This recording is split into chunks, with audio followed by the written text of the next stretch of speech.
Panago Pizza presents SDP, the Steve Dangle Podcast, with your hosts, Steve Dangle, Adam Wilde, and Jesse Blake. Let's go!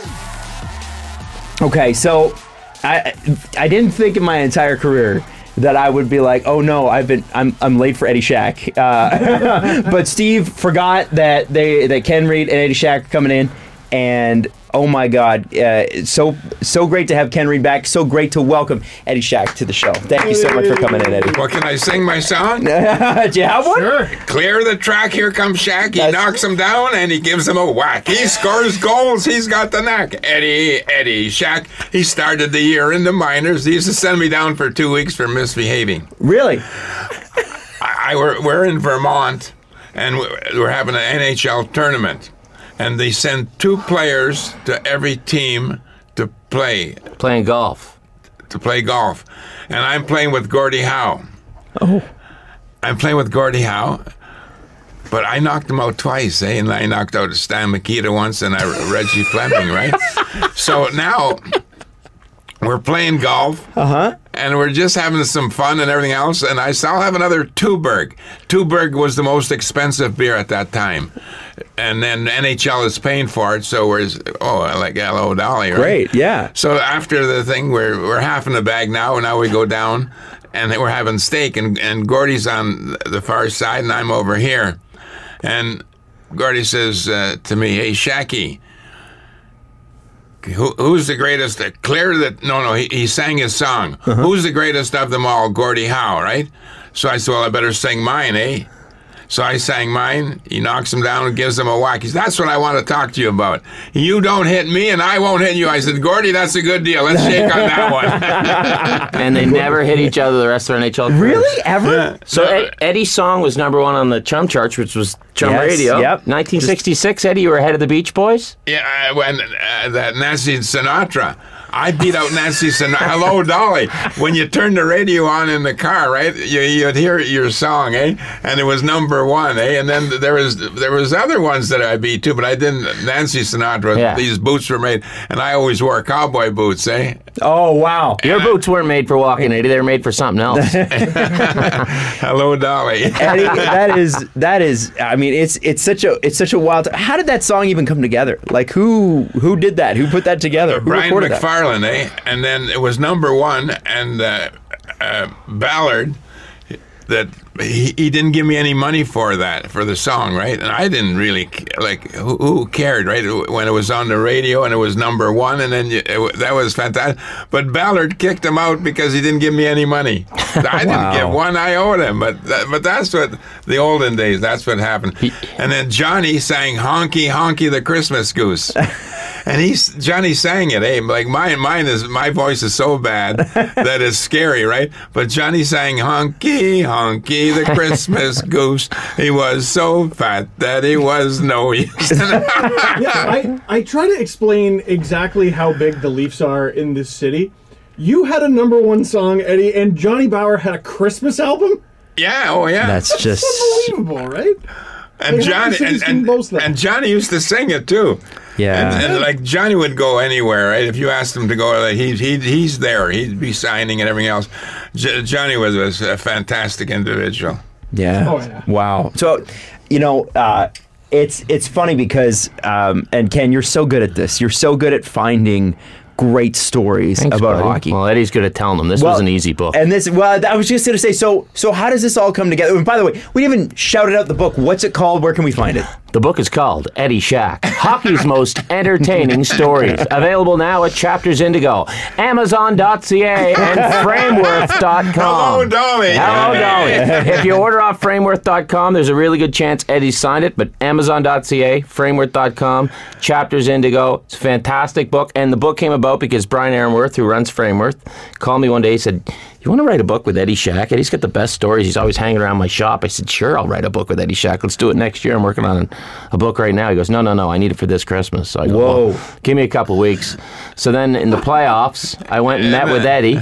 And he's just literally, we sat down and started talking stories. So we'd meet at Frameworth, at Eddie's house, in Eddie's garage, at the restaurant you go to. What's it called? The deli? Pinchers? Yeah. Pincher's Deli, and literally like this. And I'd be in tears. We'd have the recorder out, and Eddie would just tell stories. And I'd say a name. I'd go, ever run into Stan Mikita? And Eddie would say about Stan Mikita, knocked him out. Beat the living tar out of him one time. No, but how it started, that to get along with Ken, he's pretty easy to get along with, and you can have a few laughs. He's not that serious of an individual. Yeah. And then when I went to Halifax, they love you there. Oh my God, yeah. You're bigger than big there. Oh, I am to Halifax what Steve Dangle is to the Durham region. Huge. Huge. But getting along with Eddie, I mean, we both love to laugh. We both love to talk. We both love talking to people. So it was, I don't want to say it was easy, but it wasn't as hard as grade 9 math. Like, we got along. Eddie just told stories, and we literally would just sit and talk. We didn't go through season by season or goal by goal, because I believe that people love hockey for stories. No old players sit around and say, remember the time I scored the goal? No, they sit around and tell stories about their teammate or about themselves, and that's what Eddie does so well. He's the entertainer. All I had to do was record it and type it. It was pretty fun. I'm a illiterate. I say that pretty good, eh? You do? Are you? Yeah. Eddie can't read or write. Yep. Get out of town. I had no idea. I've never written out a check, or I never read, like Paul Rimstead. He used to read everything to me, eh? Wow. Paul Rimstead, he worked With for the Toronto Sun, eh? yeah. He was my buddy. He was from Sudbury, and Timmy Horton was from Sudbury, and then George Armstrong. There were so many hockey players. I lived right across the road beside Timmy, but it was unbelievable how many people are from Sudbury. And that's where they grow potatoes. The only way they get them out, they blast them. What do you say about Sudbury? Only 2 types of people come from Sudbury? No, we can't say that. Okay, that one's in the book. Well, but I guess the underlying theme in the book is Eddie's a guy that can't read or write, but yet took the qualities that he did had, and as a hockey player and as a guy with an outstanding personality, and turned himself into this character.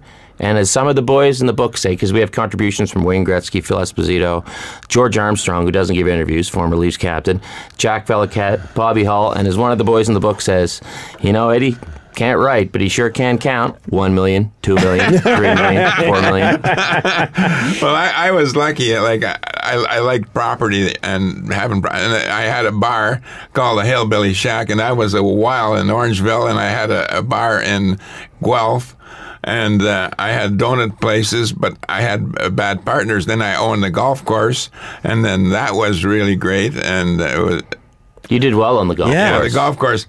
Well, I had 2 partners, and having 2 partners that they would give me the gas money, right, for my cars. That's for using the name, eh? So they took the name down, and then after. They took the name down, and then it was Vaughan Valley. They named it Vaughan Valley. So when I used to pick up the phone, I'd say, Vomit Valley.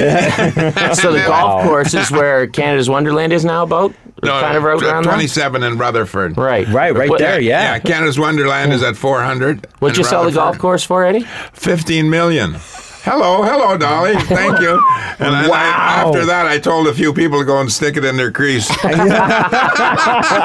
I didn't like anyone, I just told them, right? And my dad used to say, "Don't behave yourself, be yourself." Right? Eddie, I got to ask you. You came up in a generation when the NHLPA would have been in its. It would not have formed yet. Didn't even exist. Didn't then. exist. Would have been right around the time that Lindsay was kind of agitating for it. You had owners that were actively trying to pay you guys as little as possible. A guy like you come in, you're such a big personality. Harold Ballard, big personality. How did he react to having some competition for the spotlight? Well, that when I played, we made $7,500, and then the kids say, "Was that a day or a week?" No, that was for the year. And then we used to play ball and golf tournaments, and we had a lot of fun in the summertime too. And we did a little bit of drinking too. That's one thing. What does a little bit mean? Yeah. I remember, oh my God, being sick, eh? Oh my, I'll never drink again. But we still went at it again. So I guess what I'm getting at is that you've got to sign these contracts every year, and you just said yourself you're illiterate. Yeah, and that's got to be scary. And the way they portray it, like Jack Adams used to just say, "Here's your contract, sign it or get out." Yeah, right. And so for you, is it you kind of You walk in there. You're a huge player, a huge personality in the community. What were those meetings like, and what was it? What was behind the scenes at the Leafs like? I would just trust somebody and then and just work it the best way that you could. You know what I mean? Because you liked hockey, and it didn't matter. You know, whatever happens, it happens. You know what I mean? Like, I was a butcher in Sudbury working for Rain's Meat Market. I worked for Dominion Stores. I had my license when I was 13 because I was driving truck all the time, and I was a big guy. Lost it at 13 and a half for drag racing. Yeah, but when I was at Dominion Stores, at Dominion Stores, we had the Wednesday afternoon off. That's what they used to have. And then we'd go to the bar and have a few cocktails. At 13. Oh my God! But they didn't, like in Sudbury. You go ahead, you know what I mean? Go. It didn't really. And then I went for like that. I had a 38 Dodge, and this guy had a 41 Plymouth. So now. He said, my car is faster. My car is just as fast as your car. My car would go 87 miles an hour. I knew how fast it would go.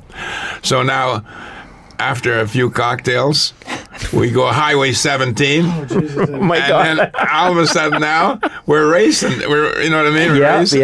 And now he passes me, and he goes in. He won the race, so there's a hot dog stand on Highway 17 that he went in, and I look in my mirror, my rear view mirror, and a cop is there. A cop he caught us, you know what I mean, doing 87. So I was going to go straight, but the guy that I was with, Emo LeVar, he said, no, go, and he'll probably let you off because, you know what I mean, you're a nice guy and that. If they didn't charge me for racing and speeding, it was like $60, and then it was I lost my license for 6 months. My God. Got it back at 14. But my mother was worried to death because, you know what I mean. I wasn't old enough to have a license, and then when I got a little bit older, then I started marking my name. You have a nice signature. Eddie has a really nice signature. Nice seriously. Hat there. Yeah. Nicest signature. Yeah, and then Bobby Hall's there too, and then Gretzky, yeah. Oh, wow. So Eddie gets the hat signed. I love this story. Eddie tells this story in the book. He always gets his cowboy hat signed, and then he sells them off. So Eddie goes up to Bobby Orr, and he says, Bobby, can you sign my cowboy hat? Bobby goes, what are you going to do with it? Eddie, sell it? He goes, of course. What do you think I am, stupid? When you auction it off, bidder to bid, bidder to buy. Well, we got 100, 200, 300, 400, sold to this curly guy. Eddie, you played in like the era of legends. Like, to us, some of the guys that you played against would have been were gods. You mentioned Bobby Orr. Knocked him out. No, you didn't knock out Bobby. Knock out Bobby. Jean Beliveau, Maurice Richard, Henri Richard. You played with some legends. George Armstrong, Frank Mahovlich. Guys like that. Can we just run through some of the list, and you could just tell us what you know? Because I would just love to hear about these guys. When you line up against Jean Beliveau. Jean Beliveau.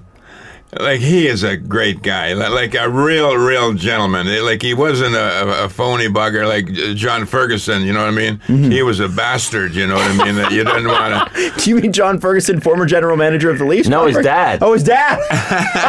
These guys are young, aren't that's they? Junior. Yeah, that's right. Okay, so with Big John, I hit him. He went down, right? So I said, John, I'm sorry. I'm sorry, John, I didn't mean that, right?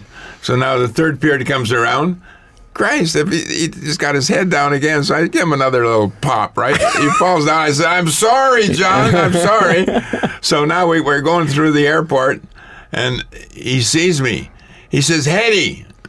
I look up. Hi, John. How come you hit me like that all the time and you say you're sorry?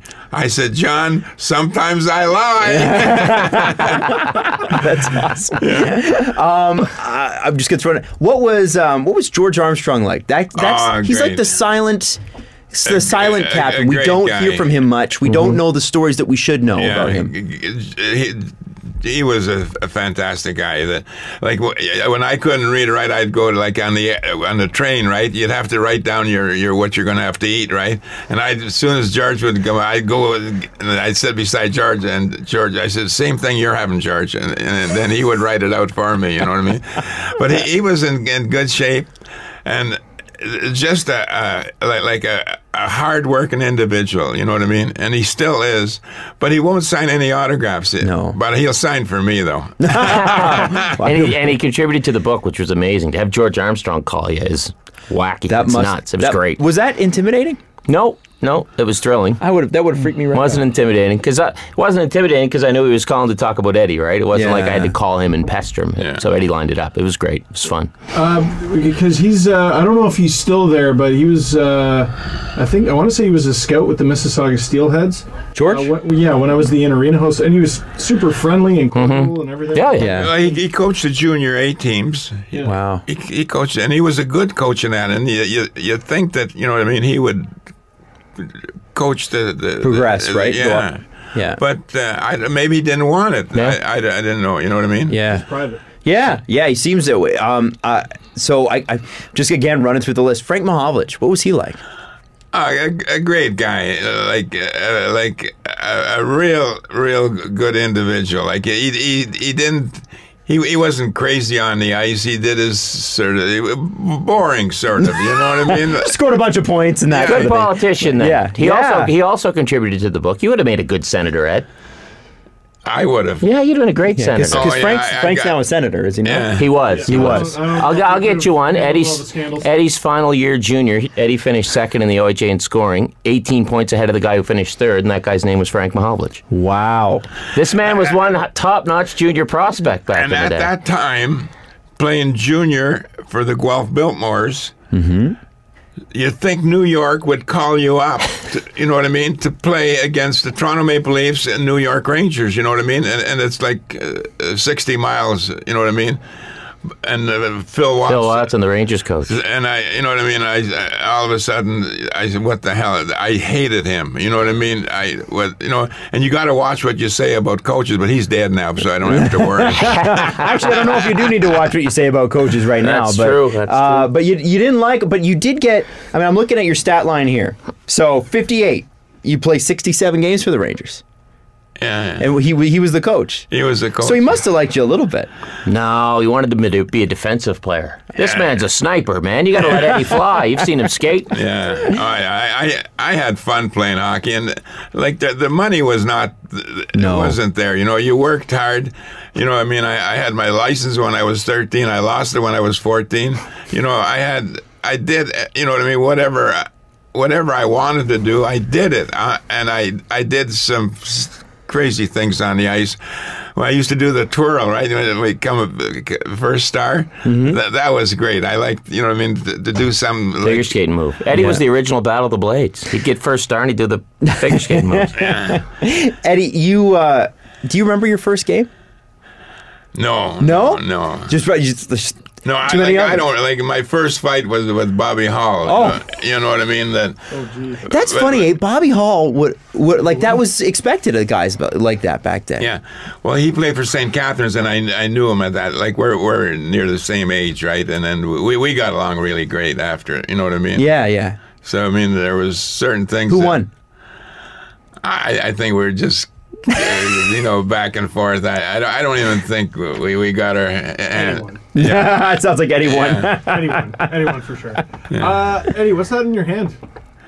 Oh, these are Stanley Cups. This one here, take a look at it. I will gladly take a look at it. This is at that time they'd only give you one ring, and they would take it back and make the year 62. Right? They'd put 62 on it, right? And they give you half a carat. Then you win it in 63. They take the ring back, put 63, and put a quarter of a carat.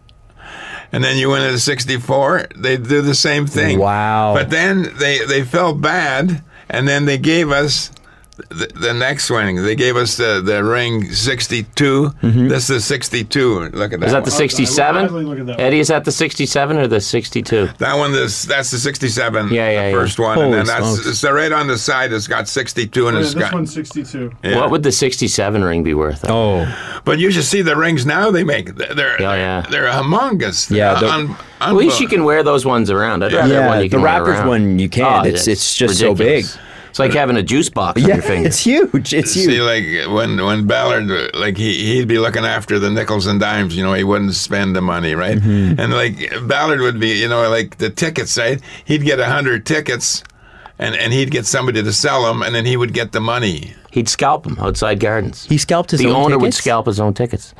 Get out. Good business, eh, Eddie? Yeah, that's Wow. good thinking, though, right? Yeah, I guess. But we're talking about Ballard, that he didn't like the names. He didn't want to put the names on the sweaters because he couldn't sell the programs. Right. So then the sweaters came with your name on the back of it. Right. And then there's no programs, eh? Right. Because you didn't know who the player was. Right. My favorite Ballard story is the time the Beatles came and they were going to play one show. He advertised two. And so they said, okay, we'll play the second show on the same night. Then he shut off the water fountains, and it was in the middle of the summer, and jacked up the price of soda and made a fortune off selling soda to kids at the Beatles concert 2 times in a row in the same day. That is extremely believable. Yeah. I think you missed the second part of the jersey story, though. Oh. So they forced him to put the names on the back of the jerseys. So what he did was he made the letters the same color as the jersey. Wow. So you could still sell the programs. Yeah. Wow. Greasy. Wow. I'm going to give you your back, sir. Did you like him? Oh, yeah. I wanted to come back to Toronto because I had the golf course and that. And I said to Ballard, here's the contract. I'll just sign it, put whatever you want on it, right? So I came back. I played a couple of years there. I went down to Oklahoma City. Yeah, Oklahoma. What happened at the pool in Oklahoma City, Eddie? In the hotel? Anything? Wow. We'll leave it at that. You have to buy the book. Yeah, there was Connie Smythe. We'll leave it at that. Yeah, we're going to leave it at the book? You got to buy Okay. the book. You got to buy the book to find out what happened at the pool. Eddie, who is the best player you played with? Okay, I played with a lot of great guys. Yes. So Okay. nobody's going to be offended here, but like All right. the top of the top. You did play with some incredible players. I played with Bobby, played with Frank, played with, you know what I mean? Red Leonard Kelly. No kidding. He was unbelievable. He was, you know how they're behind the net there's always 4 or 5 guys. Just send Leonard all by himself and he'll have that puck out to you. Wow. The original Zach Hyman. I was about to say. Yeah. Yeah, And Red then, Kelly, yeah. and then, like, say he was on 4 Stanley Cups with the Detroit, and then he was on 4 with Toronto, right? And he was a great guy. He never swore. The worst word that he would say was "son of a biscuit box." You know what I mean? Or stick it in your crease. You know what I mean? So wholesome. So it's just so nice. Maybe he wanted to balance out between you and him. Yeah. Figured, you said this many, he said that many. But when he coached, I wish that him and I would have been together. You know how they got how many coaches now? Yeah. I wish that I was with him because I think we would have done really, really great because I could have entertained the players and get them to have some fun, get them to shoot the puck from the blue line. And now the goaltenders, they go down. And then like when Johnny would be standing up straight, if a goal would go on the short side, Bauer, it's a minor league goal. You're going down, Bauer. There's one story in the book when Eddie's playing for Pittsburgh and Red Kelly's his coach, and it just shows you how different things were back then. Eddie has a party at his house, gets half in the bag, as you'd say, Eddie, Yeah. and then goes to Red Kelly's house and passes out on his couch, and Red Kelly covers him up for the night, and it's all good. But there was a dog. I had a dog. I brought my dog with me, and then And then Leonard wants to put a pillow underneath my head, and the dog wouldn't let him touch me. But that's the days then. The coach was your buddy. You know what I mean? You didn't have to worry about like being half in a bag and going over. You know what I mean? But that's the way we were. We played and we had fun and we worked hard. There was no such thing as 100,000. There was you know what I mean? You worked. You know what I mean? And you played with 6 teams, and it was fantastic to play like that. You know what I mean? And then you did the train, you did the buses, you know what I mean? A lot of long hours. Yeah. What's the hallmark of a good coach to you? A good coach, to me, he's got to know when to play the player. If a guy's going good, play him. Like Leonard with Sittler, when he got 10 points, off and on. You got to play the players, you know what I mean? You got to shoot the puck, you know what I mean? And the players now they wanted everything perfect. They're in better shape than we were, but they want to do it so perfect, you know what I mean? There's a lot of goals that go in, and they're from center ice. They're from the blue line. You see them slapping the puck, like when CCM they had a straight stick, and then what was the other one? Northland, and then the shops. Louisville, well, whatever it is. Then they had the nice hooks and that, and then you can really let her go. Yeah. And then it would dip and dive. But that's what I think about coaching. If a guy's going good, play the guy. You know what I mean? They'd always, like with me, 2 weeks for misbehaving, I got sent down. You know what I mean? to Eddie Shore in Springfield. And I played with Don Cherry. Yeah. I played with him in Springfield, and then I liked it so much that I said, I'm staying here. And I didn't want to go to New York, eh? The Rangers tried to call Eddie back, and he said, no, staying with Eddie Shore. What would Eddie do? He'd have, Eddie Shore would have longer intermissions so he could sell more drinks and hot dogs? Oh, yeah. Oh my God. Wow. And What if the a player wasn't playing right, you'd have to clean the seats or work up in the, you know what I mean? But we did that. Yeah, players would sell popcorn if they were healthy scratches. Yeah. Were you okay? Did Eddie Shore actually call Don Cherry Madagascar? Well, like Don Cherry, like he wasn't that great of a hockey player. No. No, like, and he knows that. You know what I mean? And then his wife says, "Well, dress up like a clown, act like a village idiot, and then be an announcer." And that's what he did. and now he's 85 years old, right? And why didn't he say, I'm sorry, right? Or he would have been still in Springfield, right? Can you imagine him in Springfield still? Yeah. Yep. Absolutely. Were you in it with Eddie Shore when he'd tie the goalies to the posts? Yeah. He tied He would tie goalies to the posts. If they went down in a game, he would tie them or tape them to the post in practice so they wouldn't go down. Wow. So, and now that's what happens. They go down, like, and the mask, like nobody wore the mask. Then Jacques Plante, right? Like he put the mask on, and then they said, oh, they're going to go on the ice. They're going to be And then they sent him down, and you never wore a helmet, eh? No, I tried to wear one, but it Wasn't for you. It wasn't for me at all. Let me ask you about this. My mom used to watch you play. She lived in Pittsburgh in the early 70s. My mom's from Pittsburgh. So when you played for the Penguins, her dad used to take her. And my family's from Sudbury. So imagine, right? They'd be pointing you out on the ice saying, that guy's from Sudbury. My mom used to live in Sudbury as well. So I got to ask you, Pittsburgh Penguins, storied franchise now. They've had two of the best players to ever play. 3, 4, 5 of the best players to ever play. But back then, that was pre-glory days. It was 20 years before they won the Cup when you played for them. Well, what was it like then? They were a brand new franchise. Yeah, well, that's when Red Kelly was the coach, and he got me from Buffalo to play for Pittsburgh, and we made the playoffs. We needed a certain amount of points, and then when I came in, we got the points, and we made the playoffs. And that's when, like the first game I played with Pittsburgh, I scored a hat trick, and all of a sudden now the coach there was. I forget his name now. No, you're thinking L.A. with Hal Lako. No. Was Red your coach in Pittsburgh? Yeah, Red was. Yeah. Red. But what was the line in Pittsburgh? Shock, Shack, and... Schinkel. Shock, Shack, Schinkel. Yeah. Imagine being the play-by-play guy for that team. Amazing. But you got, 26 goals for Pittsburgh one year or something like that? Eddie, here's another thing about Eddie that people don't know. He's one of only 3 guys to score 20 or more goals for 5 different teams. So it's Bill Guerin, Dean Prentice, and Eddie Shack. Wow. That's a cool stat, eh? That is a cool stat. That means you fit in and make friends, as we can see why guys would like to play with Eddie. Fun kidding. guy. Yeah. No kidding. Pay for the cocktails if you get the big salary. Big salary is right. Ken, is this the least amount of work you've had to do for a book? Yes. Oh, yeah. Yeah, we just sat and had fun. It was great. But this is great there, when you have somebody like can read, right? And I can't read, right? But isn't that something?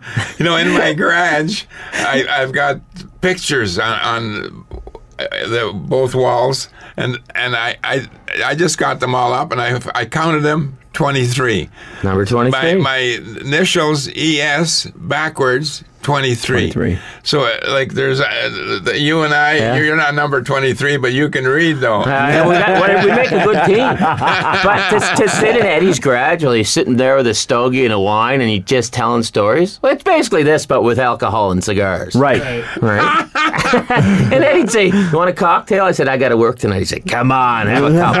But I wouldn't, would I, Eddie? I might have a juice box or something. Yeah. But the other great thing about doing the book was going to Eddie's house and meeting his wife Norma, because Norma's this beautiful lady, classy lady. They have an immaculate house. The only sign that Eddie played hockey, once you go in the house, there's a Buffalo Sabres puck on the wall in the basement from your 200th career goal. I had to point it out to you because there's no hockey stuff in the house. But then we go upstairs and Norma showed me around and she goes, "And then there's this bear in the living room. There's a stone carving of a bear." Eddie, you take it from here. It's a good one. Jade. It's a jade bear, and we'd go play in Vancouver and that, and golf, and like Bobby Hall would be there, and then he'd be drinking with both hands, and then it would drink the Tuborg, and I'm with him, and I'm trying to keep up to him, right? And so now there's the auction comes on, right? And I see this bear, a jade bear. It's about like that, and it's got a fish in it, you know, because of Vancouver, right? Salmon, Pacific salmon or something. So I said, you know what? I'm gonna buy that some bitch. You know what I mean? What were you on, the Grand Marnier by then? You were drinking. What was it called? Jeez. No. And then he said, how do you say for a quadruplet, or how do you say for a quad? Quads. The boys were drinking quads. Yeah. 4 shots in one drink. Whoa, Eddie. Okay. And Grand Marnier. I didn't know what that, you know what I mean? Yeah. I didn't have a clue. So I was same as Bobby. And we were going. So now they come up with this, the auctioneer, bid it to buy, on the shorts of get your gummy, drop your door and suck it to me. You know what I mean? He's going on and mumbling all these different things, right? And I put up my hand. I bet 1,000. That guy bet 5,000. I said 10,000. That guy says 11, 12,000, 15,000. And then now it's gone up, and the guy says 16, 17. I said 23, my number. This is gonna be my last. He says 24, 25. I said, oh my God, $25,000, and I got this jade now. And now they got to ship it to, you know what I mean? And that's when I had sold the golf course, so I had a ton of money in the. So it didn't really matter, right? I mean, so now this bear comes to the house, and it's like that big. And I tell my wife that. What's it worth now, though? But it's worth 100 now. Wow, because it's all jade. Yeah. So Norma in the book too, but Norma in the book, because Eddie will tell his version, then Norma chimes in with her version, and Norma says, "Now Eddie, you were half in the bag, and you were bidding against yourself once it was 19,000." So Eddie's going 19, 20, 21, 22. So he outbid himself by $5,000. But I wasn't gonna. The guy wasn't gonna get it, and I figured, you bastard, you almost didn't get it from you. I'm going against myself. That one worked out. But what about the time you got half in the bag and brought home a whale tusk? Oh, gee. As one does. As one is wont to. Yeah, this whale tusk. It was about 10 inches, and it had 13 autographs on it, and then with the bear on the bottom of that, and. I paid. What did I pay for that one? $10,000, I think, or something. I don't know what. And Norma said, "Get that the hell out of here." I brought it home. I took my dad fishing out in BC there, and then we came home with the night flight, because they couldn't put it underneath there, so I had to carry it in the front. So I come home, and in the morning. And I'm not going to get Norma up, and Norma gets up, and I got this whale's tooth, and my dad's carrying the bear and that. She said, "What the hell did you get there?" You know, I mean, I thought it'd be good in this corner of the house, right? Yeah. But nevertheless, we used it for a while. Then I sold it. I got 10 autographed Morris Rocket Richard sticks for it. My God. Wait, Wow. That's what you sold it for? He traded it Sticks? for the autographed Maurice Richard stuff, and then Wow. sold the Maurice Richard stuff and made up making a profit. No way. Dude, in the book, read the book. Eddie makes profits. Wow. Well, the car you bought at the auction when you were half in the bag at the golf course. Yeah. it was one of them sports cars. Well, it's It's in like the, an Austin Powers car. it's in the book, and then then the window goes down. I had a dog, Shih Tzu. I used to call him Shithead, right? but I bought that, and I said, and then I bought it at the Devil's Pulpit, Golf course, yeah. and it was an auction too, and then I think I paid like $13,000 for it at that time, right? So now I leave it there, and then I get somebody to come with me and then drive. You know what I mean? So now I'm driving it on the 400. I said I bought some crazy things, but I said this thing here is a 4-cylinder. I think you could run faster than what you know what I mean. But then, I sold it, and I got like 23,000 for it. So it wasn't that bad, though. You So know if what I mean? anyone out there is having a charity auction, invite Eddie. He'll buy something. and And then he'll turn it into a profit. So listen, the book again, Ken, is Eddie Shack, hockey's most entertaining stories. Eddie Shack, hockey's most entertaining stories, available on Amazon, frameworth.com, likely come autographed, or Chapters Indigo. And it's the coolest book I've ever done.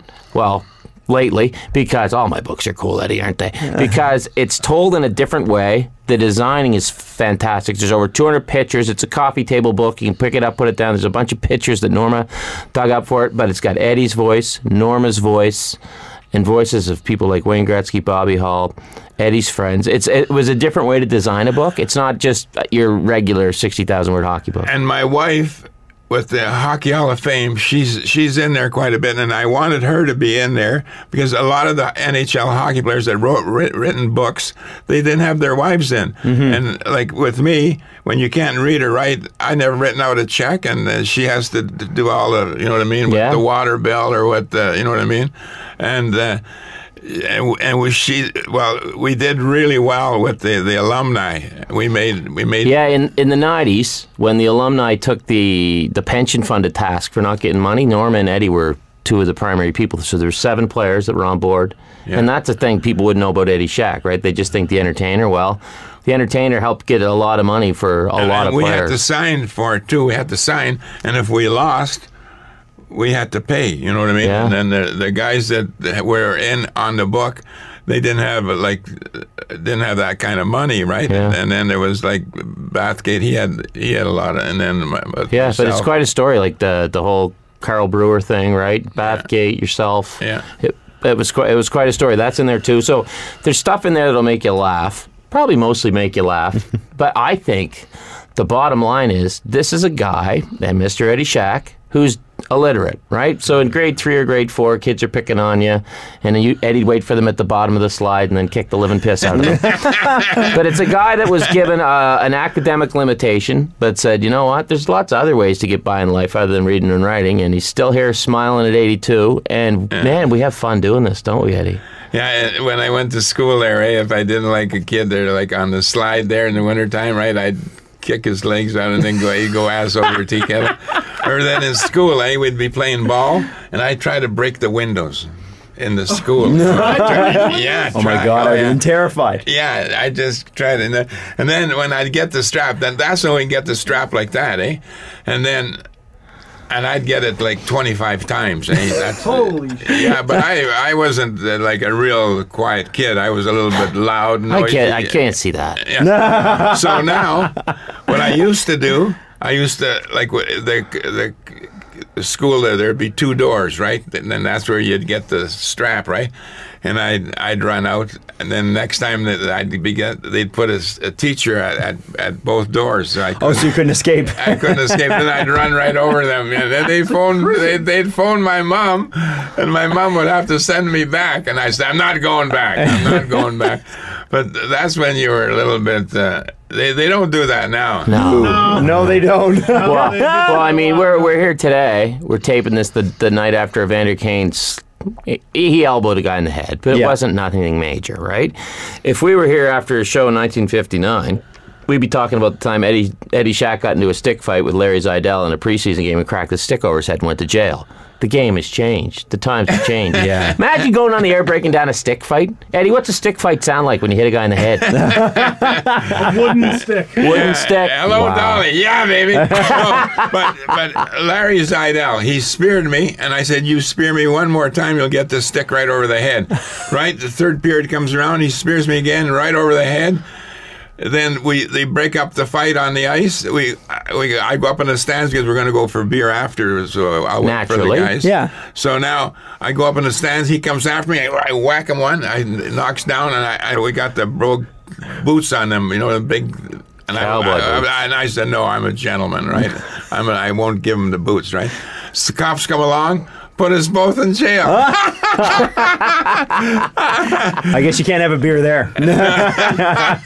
He got bailed out, though, Eddie. He did. Yeah, maybe he did. Yeah, Eddie, what a pleasure! Like, just totally tickled that you're here, man. Like, it's just awesome. It's great to have you. I can't wait to. I'm gonna call my dad right after this and be like, "You never believe who I talked to today." Well, what about your mom from Pittsburgh? Yeah, whoa, yeah. Hello, Mom. How are you? I wish my grandfather was still with us because he would just be over the moon about this. It's so That's cool. awesome. So cool. I gotta get you just to say this into the mic. What do you think of my mom's shortbread cookies there? Ah, they're fantastic. Hey! All right. Mama, mia, Papa Pia, right? Tina knows what's up. Hey, before we go, I got something for Dangle. Yeah, I know. I was Jesse, gonna. can you reach outside? Because Dangle's so generous. Every time I write a book, he has me on. And I thank you for having me on, Dangle. Sure. So I promised you I'd give you this. So here it is, buddy, for you. Signed Felix Potvin, Coho Revolution. No way! There you go, buddy. It's a revolution.